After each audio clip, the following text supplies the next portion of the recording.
बोलो जगदम्बे मात की जय। श्री हरि ओम श्री परमात्मने नमः। श्रीमद्वैपायन मुनि वेद व्यास प्रणीत महाभागवत देवी पुराण 57वां अध्याय। महाभारत युद्ध का वर्णन।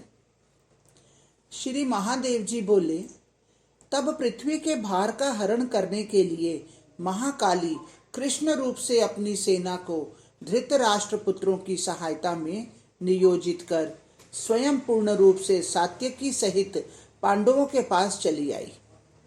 महामते, अनेक देशों के निवासी राजागण पांडवों और कौरवों की सहायता के लिए आए।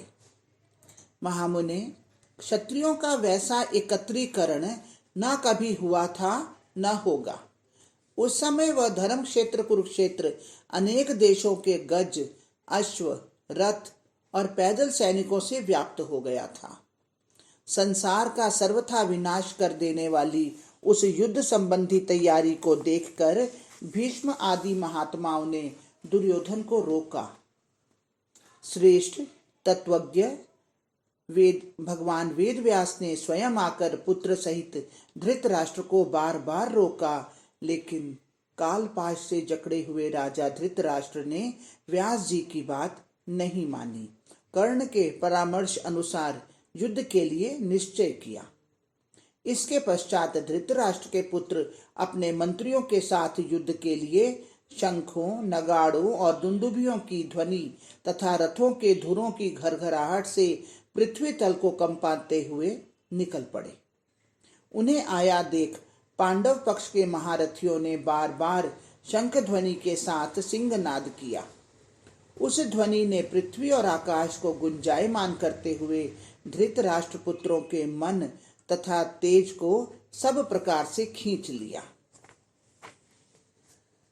तब धर्मपुत्र राजा युधिष्ठिर युद्ध में मोर्चा बांधकर डटे हुए भीष्म, द्रोण आदि प्रमुख गुरुजनों को पृथक पृथक प्रणाम कर तथा उनसे युद्ध के लिए आज्ञा लेकर पुनः अपने रथ पर आ गए। उसके बाद उन सभी पांडवों ने उत्तम रथों से नीचे कूदकर युद्ध में विजय प्राप्ति के लिए भगवती जगदम्बिका की स्तुति की। पांडव बोले, देवताओं के द्वारा पूजित चरण कमलों वाली तथा जगत के उद्भव पालन संहार की कारण स्वरूपिणी कात्यायनी, भीषण दुष्टों का नाश करने वाली देवी, त्रिपुरारी पत्नी, संसार के महान कष्टों को दूर करने वाली दुर्गा, हम पर प्रसन्न होइए। आप सर्वदा दुष्ट दैत्यों का संहार करती हैं, दुष्टों को विमोहित करती हैं और भक्तों के दुख का हरण करती हैं। जगत व्यापिनी अचिंत्य रूपा जो प्राणी त्रिलोकी में आपकी आराधना करता है, उसे कोई कष्ट कभी भी पीड़ित नहीं करता। जगत जननी, आप भगवती को प्रणाम करके ही ब्रह्मा जगत का सृजन करते हैं, विष्णु पालन करते हैं और शंभु संहार करते हैं। माता, आप समय समय पर अपनी लीला से उनका भी सृजन, पालन और विनाश करती हैं, किंतु आपका नाश किसी से कभी नहीं होता। दुखों का हरण करने वाली भगवती, जो लोग युद्ध क्षेत्र में आपका स्मरण करते हैं, उनके शरीर में शत्रुओं के बाण प्रवेश नहीं कर सकते, अपितु श्रेष्ठ राक्षसों का संहार करने वाली देवी, शत्रुओं के शरीर में पूंछ तक प्रविष्ट होने वाले उनके बाण उन शत्रुओं के प्राण हर लेते हैं। जो मनुष्य अत्यंत दुर्गम और भीषण संग्राम में आपके मंत्र का जप करता है, शत्रुगणों को वह साक्षात काल के समान दिखाई देता है। जिसके मुख से आपका ब्रह्माक्षर स्वरूप मंत्र उच्चरित होता है, आप निश्चित रूप से उसे विजय प्रदान करती हैं।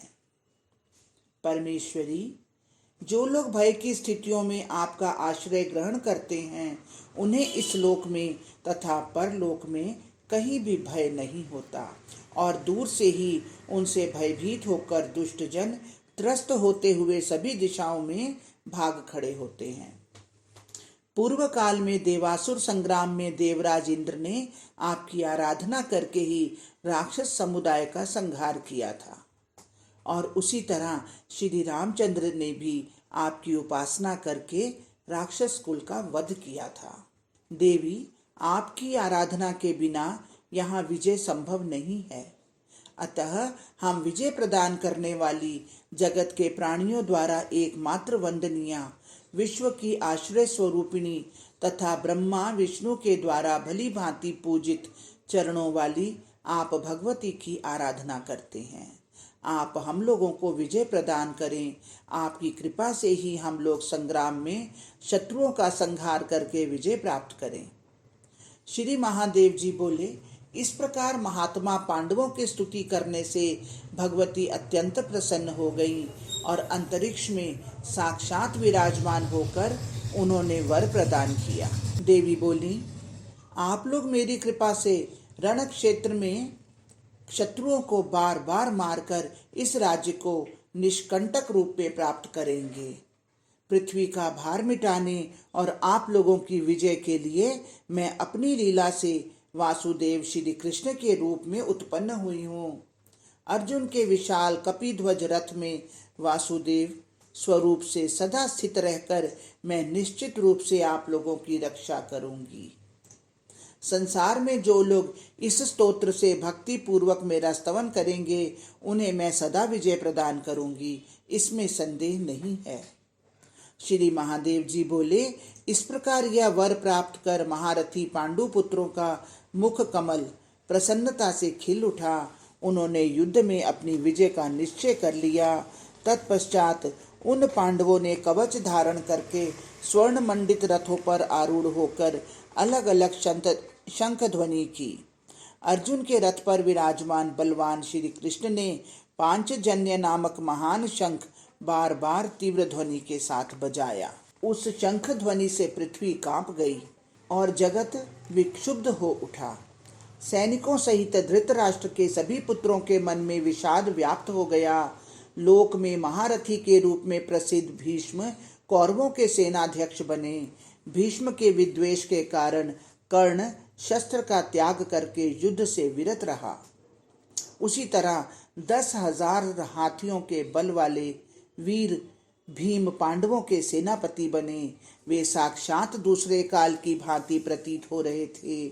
महामुने, भीष्म के साथ 10 रातों तक युद्ध होता रहा।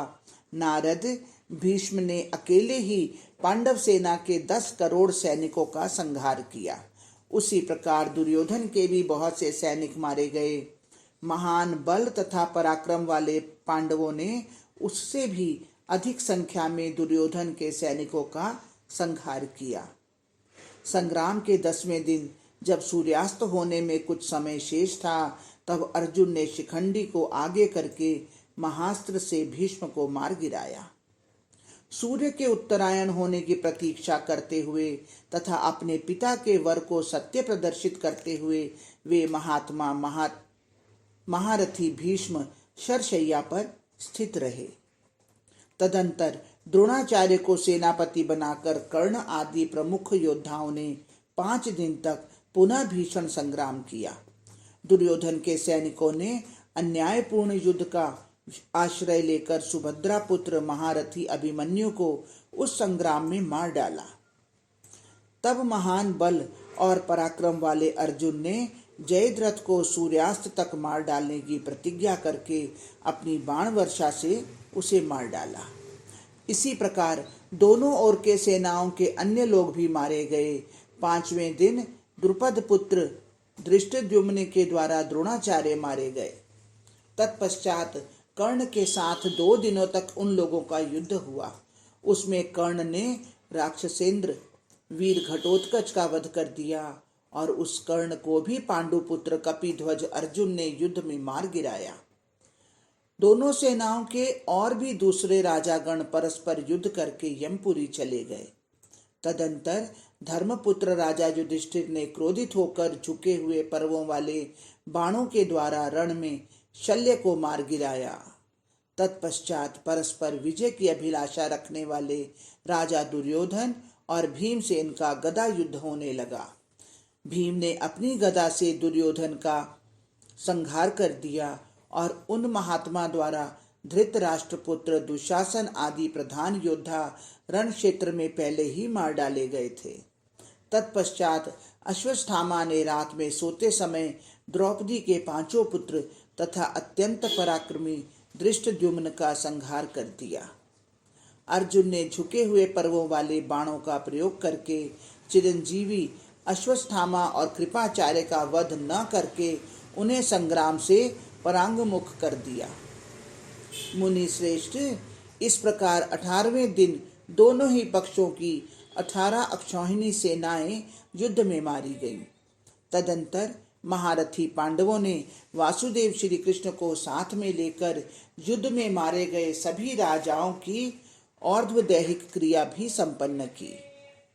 भीष्म पितामह ने माघ महीने में शुक्ल पक्ष की अष्टमी तिथि को प्राण त्याग किया और महादेवी की कृपा से पांडव राज्य का भोग करने लगे।